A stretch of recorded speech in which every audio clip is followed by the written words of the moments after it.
you don't want to be worrying about that stuff. You want to be worried about creating stuff and what am I going to make next? You don't want to be worried about, taxes. Because like we'll go in there and you were about to buy a property and they're like, oh no, you need to file a new LLC on this because you need to detach it from this. And they knew all the inner workings of how to get the max write-off. And funny enough, yes, we pay them a little bit more per month, actually a lot more per month. But I've noticed like my tax payments have been lower since everything's been going through payroll. Like I'm not getting hit with these random like, oh yeah, in 3 weeks you owe 40K. It's just sort of like, I asked her like, oh hey, like how am I doing for this? She's like, oh no, you're all paid up. I was like, oh, cool. It's Tom. It's Jake. You already know. It's pretty spot on. All right, ready?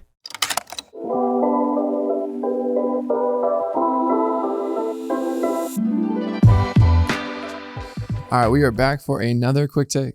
What are we diving into today? I don't know. I thought you had something slick, Rick. I don't know if we have anything planned. We're just going to... No, I'm just kidding. So today we're doing... Wow, we're freaking comedians over here. We're going to talk about, I think, something that a lot of the comments, reviews, a lot of the feedback we've gotten so far has been around kind of like, wow, like I really appreciate your transparency. And we've always tried to be an open book, but about like some of the business related things. You know, we are creatives. We also have kind of auxiliary businesses and stuff. So I think today was going to be our attempt to disclose stuff we've learned along the way from starting your first online business. If you're a filmmaker and you're looking to have a side hustle, open up a site, sell some online products, some LUTs, presets, you know, obviously there's a lot of ways you can go about that, but there's some things that we learned firsthand doing that. Well, even beyond just digital, but maybe even if it's a small physical product side hustle, if you're making and selling wood belts or like leather anything. Goods. I'm just thinking of stuff that a lot of filmmakers kind of usually do have the digital, a lot of digital products around kind of like presets and, you know, but no, it could be this, a lot of this can be literally copy and pasted to any sort of starting of a business. I think we should also relate it to like, for example, Prism, you know, trying to, if you have an idea as a filmmaker for a product that would make your life easier as a filmmaker, how do you go about making it, producing it? What's some of just the workload that goes into that from business side outside of just like, I just want to be like uber transparent. Like we will try to some degree if, you know, we can recall these numbers with accuracy, just like, you know, definitely talk about like hard costs. So you could be prepared or think about like, wow, that actually is something I may not look into. Like there's a moment. Cause even off the rip, even recently to get a patent for this thing we were doing for Prism Lens Effects. To patent, boom, all the lawyer fees, like probably $7,500 from the patent, lawyer fees, etc. So like, I mean, and just disclosing those numbers, you could try and Google how much is of our patent, you'll find various numbers, but like we literally, you know, so that's kind of the intention of this episode. Just like, hey, look, little like kind of business pod 101 for filmmakers looking to kind of build a side hustle. I'm going to frame this first sort of chapter of this podcast around, maybe someone who's looking to simply build an online e-com store, sell some digital assets, maybe some Lightroom presets, course, anything. Because in a lot of ways, and I will say this, selling a digital product in today's sort of world is probably your best case scenario in terms of margins. Margins are your profitability. Say you sell your product for $35, but it costs you $16 to produce that shirt, that prism, whatever. You're only netting is like what you actually make or take home, $15. For a digital product, if you upload a Lightroom preset for $45 or $50, let's make it even, it almost costs you nothing other than your time that you took to build it, and the rest is profitability. You're not going to shipping and a lot for the most part. But my caveat to that is, depending on the assets and bandwidth you get into, is the website cost, servers. You know, if you have video, like, I mean, for example, we have all of our videos, promo videos, tutorials, and different things for our digital assets on Vimeo. And we had to pay a massive, like, $6,000 bill for the year just to host our videos. That's not servers, that's not website, that's not customer service. I think that actually is kind of an asterisk where I'm saying like, the margins are great. When you do get to a scale of company to where there are, you know, hundreds, if not thousands of people visiting your e-com site a day, that just simple traffic actually has a cost. And that's called bandwidth. Bandwidth, without getting too in the weeds, is literally the cost it takes for an internet provider to give data to somebody. If that's someone downloading your digital asset, we pay about 17 cents per gigabyte. So if our file is 1 gigabyte, you purchase it, you download it, and I give it to you, it costs me 17 cents to give just it to you. for that. So moment. I made a $30 product and you bought it. My margins are pretty low if you just consider the bandwidth. But if I'm selling, say, light leaks, anamorphic flares, we have some stuff on our server that is like 60 to 80 gigabytes. That's costing us $5 or $6 just to give it to you. So that's something to consider, is making your products pretty light. If it's, contracts, templates, LUTs, presets, those are all under 100 megabytes. So that's pretty light in terms of delivery. But as you start to scale, there are things that we've learned from, moving over to Shopify and some of the apps. I mean, we get hit with a Shopify bill of like $6,000 or $7,000 a month, just in all the apps, the fees. I think our servers, to literally just the actual servers, are like $6,000 or $7,000 a month. You know what I mean? So that's literally just the servers, to where all the files are encrypted. That way you can't just like go and right click download, like they're all encrypted. So if you buy something right now, they go on the server, and so all that stuff costs money. Yeah. So, well, even beyond that, if you start to grow and scale, like initially grassroots, like we're selling like Squarespace, what I mean? But it's just me and you. We're handling customer service. We're doing everything. We're doing our own just social media promotion. But like, as you start to scale and grow, you've got to hire someone to do the emails. You've got to get an accountant. Yeah. You've got to are you paying for advertisement? Do you have a creative agency? Are you doing everything yourself? What apps do you have within your website that cost money? Yeah. There's so many other monetary factors that start to play into it that people don't, even in a digital asset company, that you don't even realize, let alone a physical product company. For sure. So with Prism, there's a lot of like, just even the shipping materials alone, from the shipping cost of our products, but all the little elements that go into giving a single product, a single filter over to someone, from the boxes to the bubble wrap to the thank you card to the pouch that the filter's in, to even the sticker on the box, like 5 cents, to the person, you know what I mean? To the person that has to package that, to the person, like there's so many things. And what's so crazy? A lot of that, people just pull the filter out and throw that all away, but like it needs to arrive in one piece. So like it's a necessary evil. So I will say, like, if this is sort of you're listening to this for inspiration, like, oh, I want to start like a little side hustle. A physical product brand we did after Tropic, where we actually learned a lot of those kind of things about building a company, building an e-com site. But if that's going to be your first product, I want to sell shirts. I want to sell, whatever it is. You want to sell sandbags or whatever. Like, just think the actual thing is, I would say is a little more difficult. It is, you have inventory, depending on like where you're manufacturing, if it's US or otherwise. Like, it's just simply, there's the cost of goods. And then literally the cost of them, like say your shirt costs let's just use a t-shirt. A lot of people sell shirts, right? Your shirt maybe costs $15 to make, ballpark. You sell it for $50, but you run some Facebook advertising, some Google, some email campaigns. There's the shipping, the packing. Maybe by the time you get a sale, it's costing you about $30, all that stuff considered. So you're only really bringing home $15 from a shirt, you know what I mean? So like, is that, you have to kind of like really weigh all the pipeline, and that's, I think, when we're getting started out, like we're like, oh, cool. Like our margins are pretty solid on this. But when you actually factor in payroll, taxes, this, insurance. So that's the thing I think a lot of people don't even take into account. And maybe that was chapter 2 is like, taxes. obviously when you get, maybe that's actually a dedicated little thing I'm going to dive into right now. When you set up a Squarespace, Shopify, I think there's like big WooCommerce, there's so many, right? Would you use your store for Buff Nerds, Big Cartel, so many of these, right? Like, where is that money going? If I literally go to your store right now and buy, is that money going to PayPal? Is that money going to Thomas Taugher's, personal bank account? Like, and when we started, that's literally what we were doing. Funny enough, my bank account, because I was the one setting up a lot of the websites, all of my social security numbers were attached to Tropic Color. So it looked like Thomas Taugher was making 200 or 300K a year when we first started out. And I was like, wait, and it just messed all my taxes up. Yeah. And it was like, no, wait, like I only made half of that, but actually, it was like, because the other half's going to Jake and my business partner, but like you had set it up under. Dude, so the woes of like, just right off the rip, if you just, I think the biggest tip I can give you, even if you're like, I don't know if I'm going to really pursue this, I want to give it a shot. It doesn't cost you that much. Go to a bank, sit down with a banker. You need to incorporate your company, ideally with your accountant, or you can just Google how to incorporate. I would recommend LLC. You could do an S corp if it's like a lot of other people involved. Yeah. I don't want to get too in the weeds of that, but basically get that company formed. 100%. Take that EIN number, which is the corporation being filed, go to your Chase or Wells Fargo saying, hey, I want to open up John Smith LLC. And now all that money from your Squarespace, Shopify can go into that bank account. And now that company's making the money, but you as John Smith is not reporting that. You need to detach it. For a couple of reasons. One, you want to detach it in that way so it looks like the company's not making that money and not yourself. And then ultimately you're going to put yourself on payroll under that 100%. Company. So you will be making money through that company as a paid employee. Because one of the biggest mistakes we made is like we had like a really good month from prison. We're like, cool, I'm going to send you 10 grand and send you 10 grand. We're like, cool. And like it was just so like arbitrary money, like where we were just like, cool, we had a good month, pay ourselves more. Yeah. When you do that,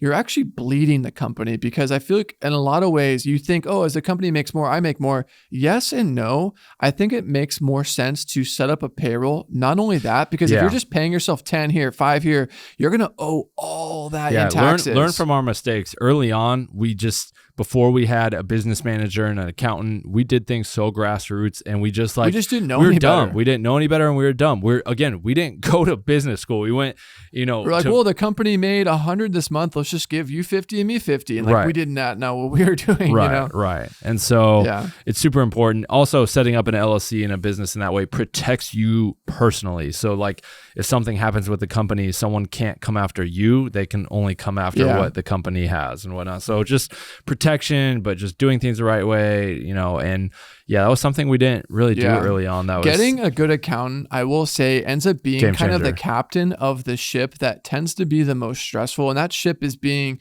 the business, the finance, the day-to-day, the P&L, which is profit and loss. Like those things actually legitimately like stress me out. And every time we go into our accounting meetings, like me and you're just like slumped in our chair. Dude, like those are the worst. Oh, I know. Dude. And you need it, right? You can't just like be naive and just ignore that and just sort of pray everything goes good. Like you need to know like what needs to, because it will inform what you can do that very next day to like steer the ship the other way. But if you don't have a good accountant and you're just sort of like flying by the seam of your pants, there was one moment, and I will share this story because like honestly, we've always tried to like be an open book.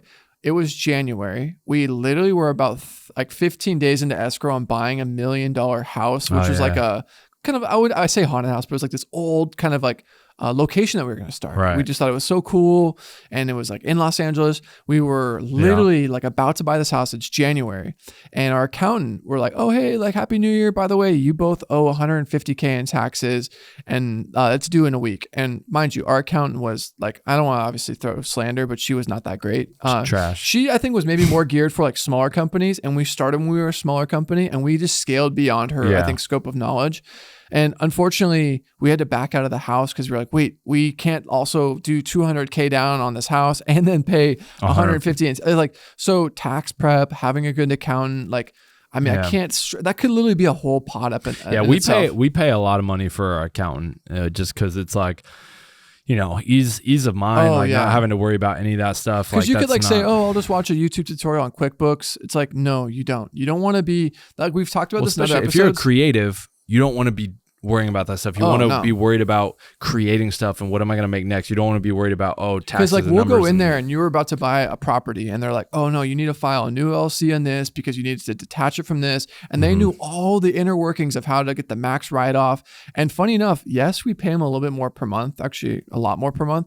But I've noticed like my tax payments have been lower since everything's been going through payroll. Like I'm not getting hit with these random like, oh yeah, in 3 weeks you owe 40K. It's just sort of like, I asked her like, oh, hey, like how am I doing for this? She's like, oh no, you're all paid up. I was like, oh, cool. Right. Like versus like this random thing that happens. that had to come at 100%. And so whereas before we had not a great accountant and we weren't paying her a ton because she wasn't that elevated or great. She basically just looked at the bank feeds and was like, cool, you made this month. Wasn't kind of like, she wasn't an advisor. She wasn't like, hey, like you need to be putting this away. We would just get hit with these crazy numbers. Oh, by the way, you owe like 175,000 and it's due this month. So like good. It was and just you can like, make payments. What? Like, wait, It was, yeah. So you don't want to. I So would that was the thing. If advise you're starting out and your thing's really starting to have a little bit of wind in its get an sail, accountant. get an accountant. That is probably the number one Get thing. a good accountant, especially if you're a creative filmmaker. And they can like be you don't want to be worried about confidant. that. You can go, hey, I'm kind of struggling with this. So we're doing that with this new investment property we're looking into buying. It's like they know what they're doing and talking about. So we're going to them and be like, hey, how should we pay for this? How is this going to help taxes? What kind of money do we like? And they're able to kind of advise us on, you know, what's a smart move and not. So it's having an accountant that can help you with your business, but also kind of can help guide you in areas that you are not an expert at. I'm not an expert in all that Nor accounting should we be, stuff. you Yeah, know? 100%. Yeah. So yeah, it's super important. You know, setting up an LLC, getting an accountant, paying for those things, pay for the work that you don't want to do that is super valuable and important that ultimately could also save you a bunch of money. Because if you get an audit or man, like you don't want those to random fees and bills. You don't want to go through, you know, take this risk, go through all this time and money and effort to like start this business, get this thing going, and you're like, you know, not slacking off, but underpaying people in particular areas like an accountant, and then it ends up having to cost you more in time and money and headaches on the back end because you didn't want to spring for the better accountant or the better so it's important to like really learn from our mistakes. Like, I mean, we were able to push through it and navigate and be fine, but it's not, and nothing's all sunshine and rainbows over here. 100%. You know? I mean, dude, there's so many little things where it was just like a kind of a coming to Jesus moment. Like, all right, like let's figure it out. More money, more problems. I mean, the more money, like, just because you make a lot of money doesn't mean like everything is perfect. I mean, like, you sometimes hear about these like rappers or NBA players who are just so bad with their money because they get these huge amounts of money because it starts to pick up and they're not realizing that like half of that's going to taxes. Half of it. I think there was a new QB recently. I don't know if it was Joe Burrow, and he was on a podcast talking about when he got drafted, something about his contract was like 12 million or blah, blah, blah. But then he like only got like 7 of that or 8 of it. And it was just like all of a sudden, like a fourth of his money just gone what's that out the infamous window. story with Shaq when he got his first signing bonus? He went and bought himself a car, his dad a car. Yeah. And then he realized like, holy crap. No, like, his financial, the banker called him. It was just like, hey, you're going to go broke. Like you'll have no money left soon if you keep doing this. No, like you have to pay all these tax. You have all this stuff. Not a clue. Didn't have a clue. So it's like, yeah, you need people in your life. I mean, there's literally a good podcast with Snoop Dogg and he talks about show business, and it's show business. There's 2 separate things. There's a business aspect of it. And a lot of these people, and I'm going to also relate this to filmmaking creative because our heads in the clouds, oh, cool aspect ratio, what focal length, like we are very creative people. The business side of it is often forgotten about or just literally slept on. You're like, oh, okay, cool. I'm going to make this really artistic Lightroom preset pack and it does really well. And you're making, you know, maybe an extra 2,500 or 5K a month.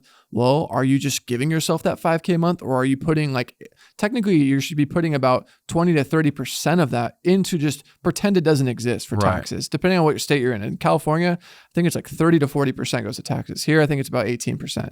You know what I mean? It's just a lot. You know what I mean? So are you just, you know, eating the whole pie or like putting a little bit aside to like kind of pay for stuff later? You know what I mean? And that's something I think we learned the hard way. Cause it's like, oh, cool, good month. And we just get these like fat, like wire transfers to ourselves. And then like, I mean, I definitely put money aside, but like if you didn't, it'd be like super freaky. Oh yeah. Could you imagine if you like just spent all that, you know? Cause I've always been good at saving my money. I don't frivolously spend and buy stuff. And so when I was hit with those random bills by, you know, our CPA or accountant at the time, it was like, it sucked, but the money was there to pay for it. But it was like, damn. But like, could you imagine if you would have spent all that? And it's like, I don't have the money to pay for that. And what's crazy is once you like get into that cycle, like, cause you can basically pay your tax debt, or they call it tax liability in installments, but now you have like a car note size payment every month. Every month like, going to that. That's how you get buried in that stuff. Yeah. Honestly. So yeah.